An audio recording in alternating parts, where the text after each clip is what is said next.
This is a show format that I think I'd like to try to do about once a week. This is the grand injury board update here on Old Man Squad Fantasy Basketball. I'm Dan Bespers, and thanks as always for tuning in, everybody. And today we are going to be going through every name that is worth looking at as a replacement for an injured basketball player. And the board changes so quickly that honestly, doing this once a week probably isn't enough, but doing it more than that is too much. So what I would say is enjoy these shows. This is where we get to go a little bit deeper on each name as opposed to what we do on social media. And then in between these shows, we'll just do updates on Twitter. You can find those at Dan Bespris, DanBesbris. That's what's going to be going on over on the social media side. Make sure to follow there. That way you can get the updated injury board daily as players get hurt, guys come back, guys move up or down, and how their production is likely to result from an injury. And we'll do our best to try to keep that updated day to day. Certainly easier when your kids are not on winter break during the holiday season. And so that'll be hopefully next week. We'll be a bit better about keeping it updated. Right now, I did get it updated today. So, that's something. Happy New Year again, everybody. Finally got the injury board updated. Let's take a look through it. We'll go from the top, and we'll work our way down the board. Oh, please hit the like button. And please pre-like our trade deadline live show. I did finally get that show in the description. No matter how you're watching or listening to this podcast, it's like the first thing after the one sentence on what we talk about in this episode is the link to the trade deadline live show. Hit that show with a pre-thumbs up. It makes a huge difference when we go live on Thursday, February 6th with our 4+ hour live trade deadline coverage. Here are the fantasy basketball best ads due to injury. I already mentioned where you can find me on Twitter. You can get me at Old Man Squad on Blue Sky, Old Man Squad Fantasy over on Instagram, but that's just where we post our video shorts. We already talked about liking, rating, and subscribing, and so I would certainly appreciate it if you guys did that. For those uninitiated, I rank these in burgers. It makes no sense at all. I'm fully aware of that. This is something that started a couple years back. I was just doing a board where I wanted to do a number of emojis, 3 of whatever. So it was like 3 stars. And then I did like 3 moons and 3 clovers. And I went through the whole Lucky Charms cereal bowl. And finally, I did one that had burgers and people loved it. People thought it was so funny that that just became a thing. So now these replacement players are ranked 3 burgers, which is anybody that I think has a top 50 individual game performance as a possibility. 2 burgers, it's around top 75 or better. 1 burger, guys that I expect to be top 100 or better, meaning they deserve a spot in your games cap roster. And obviously you can apply this how you like on the scheduling side. I'm not going to tell you how to do it, but certainly anybody with 1 burger or higher is a pretty damn good drop in if they have a strong schedule as well. And then 0 burgers, which is basically kind of like the coin flip guys. Sometimes there's some information that tips you one way or the other as the game actually approaches. And we'll discuss that a bit more as we work our way through the board. The only 3 burger guy on the board right now is Goga Bitadze. And he honestly has a case to be just a regular old fashioned ad. But I want people to interpret this appropriately. By me having him on this board, the burger board, the injury board, whatever you want to call it, this is not me saying that he's not worth rostering afterwards. It's merely a note that we haven't seen Goga Bitadze perform from a fantasy standpoint when his team is healthy. Goga didn't look strong. Like they had a lot of guys that were all competing for the same minutes when Paolo Banchero was in, when Franz Wagner was in, when Mo Wagner was in, when Jalen Suggs was in, who, by the way, is back. We just got word as I'm broadcasting that Suggs is in for the Magic game tonight. But again, regardless of that, Goga we haven't seen what he's going to do when Paolo and Franz come back. Mo Wagner's out for the year, so that one's sort of a non-issue. But Paolo's probably back within the next week and a half, something like that. Franz is still a month away, so we got a long wait on that one. And it's possible that Bitadze's still top 75, top 80, top 90, something like that, even after the Magic get healthy. We just haven't seen it yet. So for now, we're just going to put him where he's been playing lately, which is pretty close to top 50 valuation over the last little bit. He's number 60 on the season, and we'll go from there. Friends, you know what's up. Head to Bet Online today. Use our promo code BELIEVE, BLEAV, for a welcome bonus on your first deposit. And while you're there, you can see how Bet Online continues to be the world's most trusted betting platform and the number one source anywhere for online betting. They've got the earliest odds, live in-game betting, the ability to watch the games as they happen, and you can bet on all the stuff: football, hoops, college hoops, NHL, UFC, college football. Bowl games are going on right now. What more could you ask for? Bet Online, the game starts here. Let's go to the two burger names. We got a couple of names on there, and then we also got some footnotes. I decided to leave the guys on this board, even though they're out, just so you guys could adjust accordingly if they do come back at some point.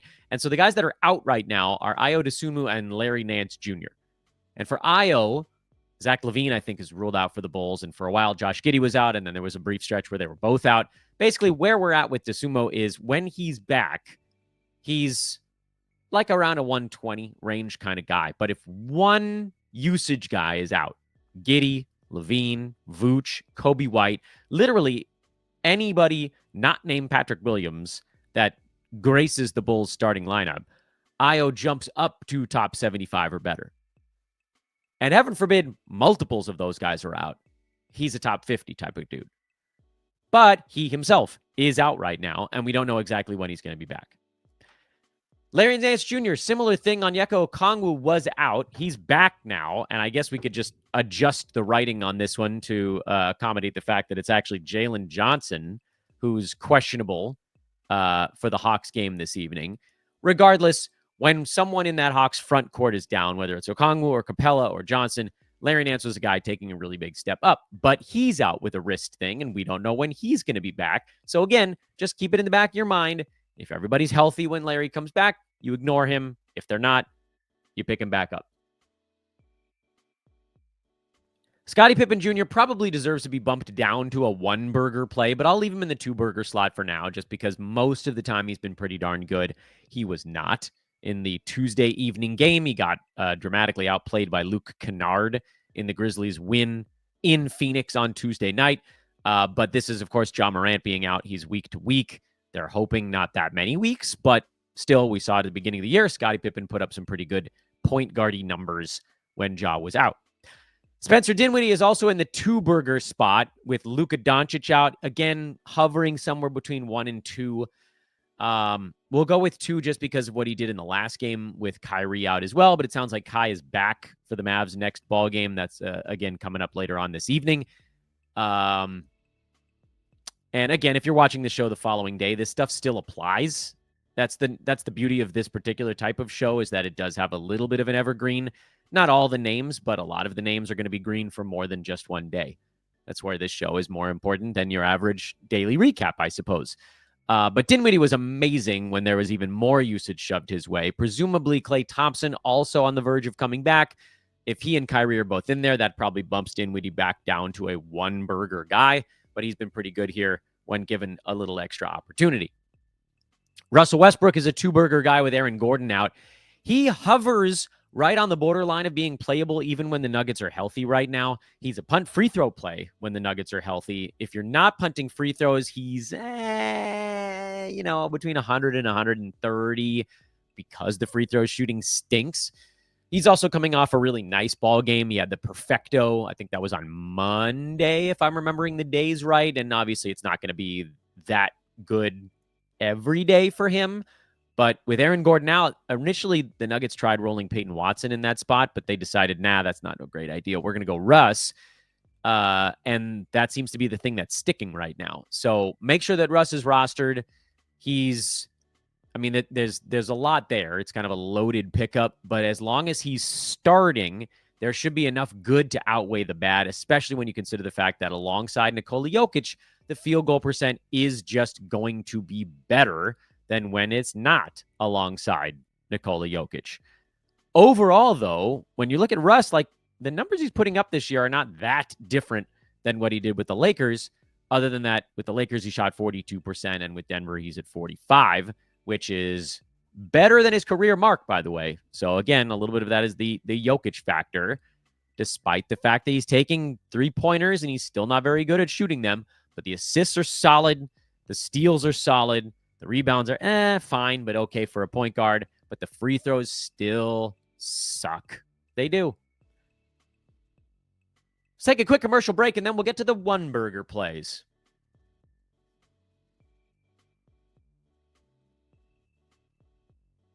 Here are your one burger plays. John Conchar is a really interesting run right now. He's kind of one of the new names on the burger board. He's surfaced with 2 good ones since Zach Edey and Santi Aldama each went down in his last ball game. Again, a little bit of a goofball game for the Grizzlies, but Conchar was not the goofy one. It was more Scottie Pippen to Luke Kennard. Conchar started and played 35 minutes. And if he's playing 35 minutes, you're golden. Why do we know this? Well, we saw him do it last year also. There's actually a pretty good sample size that when Conchar gets starters minutes, he's a really, really good 9-category player. He's not exciting because he basically refuses to shoot the basketball unless he's under some sort of duress. But if you go back to last year, there's a handful of games. It wasn't many, but towards the end of the season, when the Grizzlies started to shut everybody down, there he was again. 35 minutes on February 10th last year. 8 points, 10 rebounds, 4 steals, and 1 block. March 4th against Brooklyn. 9 points, 8 boards, 4 assists, a steal, and a 3-pointer. March 13th against Charlotte. 13, 9, and 4. 3 steals and 3 3-pointers. You can go back to the previous year. 2022 was the year where he had a really long stretch of big-time productivity at the beginning of the year when the Grizzlies had a bunch of guys out, and that evaporated quickly in mid-December. But during that stretch, you can find a bunch of games where he played 33, 34 minutes, and his lines were great. I had him on a 30-deep roster that year, and I was coasting, and losing him back to being like a 15-minute guy was devastating for that team. But he was around 8, 9 points, 8, 9 rebounds, steal, block, threes. He does everything besides score.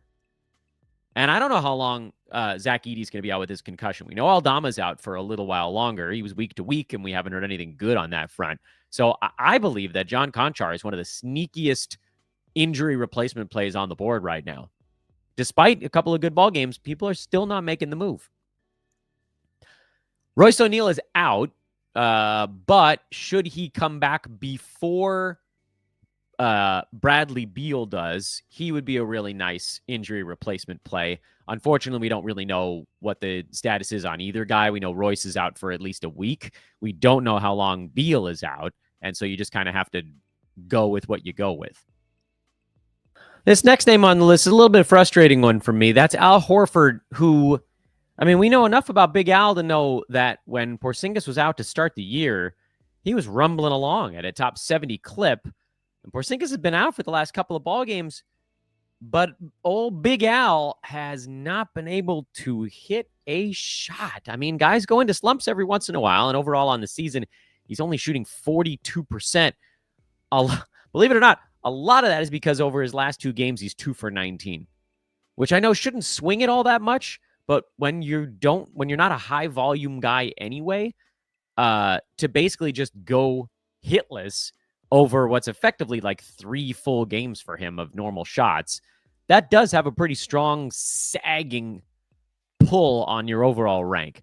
So yeah, that sucks. That said, if Porzingis is out, I'd probably continue to roll with Horford because we know enough long-term to know that this is a play that works. You got one more game out of Mason Plumlee. I don't even know if you want it, but yeah, I mean, it's probably useful enough. When the hell does Phoenix play again? Friday? They're off for a bit. They're off for 3 days, Wednesday, Thursday, and Friday. I can count. So Phoenix is back on Saturday. They're at Indiana. Should be a relatively high-scoring game. That is Plumlee's last game here as a starter fill-in for Yusuf Nurkic. And then Nurk will come back, and this one will fall on its face. So at that point, you can just move on and do something else. Couple other thoughts on the Mavericks. These guys are in the one burger board, one burger category, but they're no Klay Thompson I'm good with. Klay is good for one burger. Clay's a guy that had been trending up a little bit anyways, up to number 118 overall in the season. And now he's got an opportunity with no Luka. They're just going to be more shots. He's at 12 shots per game on the year with no Luka. That'll have to go up to 13 or 14. It just it has no choice. I don't care how much more Grimes and Dinwiddie and PJ Washington do. There's going to be something more for Klay Thompson, and just a little bit more usage pushes him inside the top 100. He should be good enough. Quentin Grimes, I'm not sure of. His is going to come down basically to whether or not he's efficient during this Luka-less run for the Mavericks. He doesn't have quite the ceiling of Spencer Dinwiddie. We've talked about him a lot on the show over the last 5 or 6 days since Luka went down. 7 days? 7 days since Luka went down. And I mean, we've kind of seen what Grimes is over the last week, which is not bad. Number 150, shooting 40%. If he shoots closer to 50%, he'll probably be inside the top 100. But again, I think there's probably enough for him to get there, but it's iffy. And that's why he's right near the bottom of that one burger board. And now we got a whole host of names that I classify more as the, maybe kind of guys. A couple of them are questionable. Kelly Oubre is questionable, but he would be a nice play with Joel Embiid resting and Jared McCain out for the season. Grady Dick is questionable, but it sounds like Emmanuel Quickley is actually going to play with a severe minutes cap, one would assume, coming off a weird elbow thing. I don't think I'm playing Grady Dick, even if he's in. Oh, he got ruled in also. RJ Barrett out, Quickley in, Grady Dick in. So Grady's right on the borderline. There's no other way to classify that because you got Barrett out, so there's extra usage now. But if Quickley is going to take a chunk of that, is that still enough then for Grady Dick? Yeah, probably. You know what? I'm going to lean towards, just slight lean to yes on Grady. Benedict Mathurin, he's trending back up a little bit now. He got off to a really good start when Aaron Nesmith went down and then hit the skids for like 4 weeks. And now he's been kind of okay for like the last week and a half. Not my cup of tea because it's very reliant on scoring, but maybe. Vasilija Micic is your punt play fill-in for LaMelo Ball. I don't know how many times we've had to talk about him on the show, but just in case you missed the other ones, Micic is going to be a bad field goal percent, high turnover replacement for Ball, who also has those problems. But, of course, LaMelo is awesome. He gets steals and rebounds and tons of assists and tons of scoring and really good free throw numbers. And that's why LaMelo's a second rounder, and Micic is more like a just outside the top 100 punt play fill-in for the guy that we just talked about going down. A couple of options, short-term, more than long-term on one of these. Keon Johnson with Cam Thomas resting. D'Angelo Russell is going to make his Nets debut, but he probably doesn't play 30 minutes in his first game. Although, who knows? With Cam Thomas out, maybe D'Lo does play 30 minutes. I would assume Keon picks up some of that slack as very much a 50-50 kind of play. Noah Clowney is a possibility with Cam Johnson, I think, but he's been a little bit banged up lately. And Clowney's got to show us. I put Dorian Finney-Smith in parentheses as the missing player. He was obviously traded, so he's permanently missing. But this is more just to get Clowney on the board so you guys are aware that he's a guy that I think is more of like an active stash type.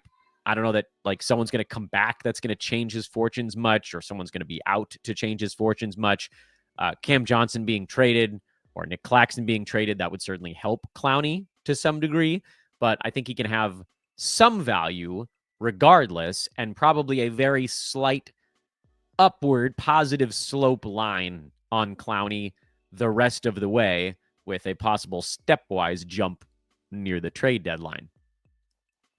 Julian Champagny is worth keeping an eye on if Jeremy Sohan has to miss a game for the Spurs. The last time any of the wings on the Spurs were out, Champagny was the guy to take a step forward. And finally, Gershon Yabusele is the last name on our maybes board. We know Joel Embiid is sitting. Oh, I left one name off. My bad, guys. Where the hell did I put him? I thought I had Miles McBride on there. So there's actually 2 names left. Yabusele is 1, and with Embiid out and Oubre a maybe. The problem, of course, is that we don't know if Andre Drummond might play. He's questionable for the Sixers. So you really have to wait until the last minute to know if you're going to roll with Gershon Yabusele as your fill-in big man. There's also a little bit less for him with Caleb Martin back, but KJ Martin's out. So You get a little bit of column A and a little bit of column B. But again, game time calls really the thing there. I don't really want Andre Drummond. If he does play, we've seen too many misfires there. It's just a rebound stream at the very best. And then finally, Miles McBride is the last name on the list. He's not written there, so you guys can watch me do it in real time. Oh, it's magic. Jalen Brunson is a game time call for the Knicks with a calf issue. He's been playing through it, which is honestly kind of dicey. Feels like if you're the Knicks, you should just try to win one without him. But everybody always wants to play through stuff for Tom Thibodeau and so on and so forth. If Brunson sits, McBride gets a huge jump. And then, honestly, you could probably put him in a higher category. You could probably put him in the 1 or 2 burger zone. But again, this is a game time call. Tom Thibodeau came out while we've been talking here 3 minutes ago and said Jalen Brunson is a true game time decision. By the time you watch this show, it might be too late on that one anyway. When the hell did the Knicks play? They play at 7:30 Eastern time. Yeah, I mean, like, some of you are going to get to see this show before that, but not all of you. So you'll know. And then, of course, if Brunson missed, this should be a walk in the park game for the Knicks. They're playing the Jazz. Jazz aren't trying to win basketball games right now. The Knicks are off, and then they got a back-to-back Friday, Saturday, so maybe Brunson gets one of those games off.